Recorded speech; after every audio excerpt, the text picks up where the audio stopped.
The shape of the light and the intensity of its shadow are solely dependent on the size and type of modifier. Let's take a look at a closed loop setup and see how it's affected by typical modifiers. Pay attention to the intensity of the shadow as I show you the personality of some of my favorite digital light modifiers, starting with a small parabolic.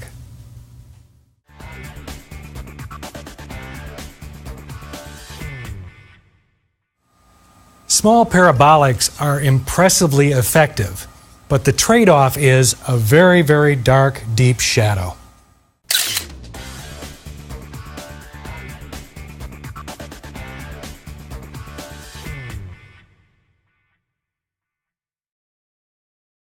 Beauty bowls come in a variety of shapes and sizes, but they all basically do the same thing. This secondary reflector fits through the umbrella slot and bounces the light inside the reflector for a very broad but still very snappy light. It's beautiful stuff. You'll try it, you'll like it.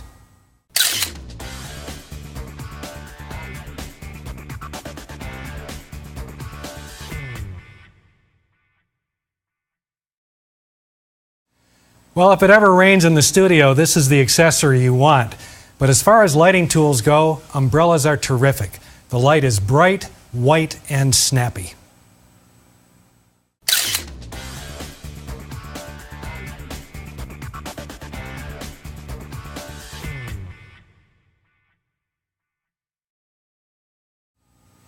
Like umbrellas, softboxes come in a variety of sizes.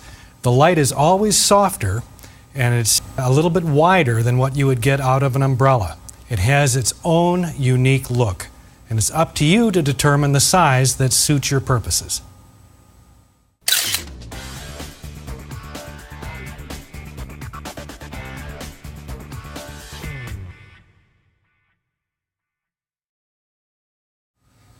One of my favorite softbox sizes is about 3 by 4 feet.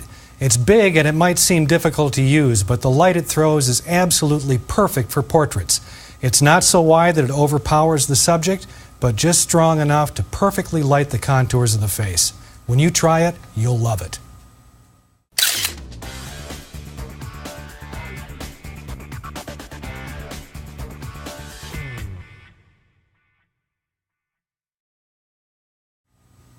As you can see, the 4 by 6 foot softbox is a monster, and it's probably not the best to use for individual portraits. But as a key light for groups of 3, 4, 5 people, it's spectacular. I've had one in my studio for years, and I would never be without it.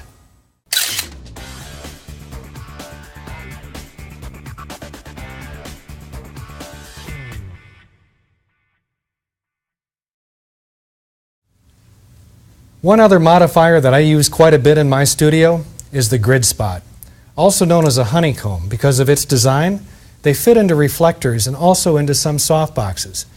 You see, light wants to expand in all directions from its source, but a grid spot will actually force light to travel in a straight line, expanding only a predetermined amount. Grid spots are very useful for a spotlight effect or to skim light across a surface like the top of a head or a shoulder. As we'll see, modifiers are not just for the key light.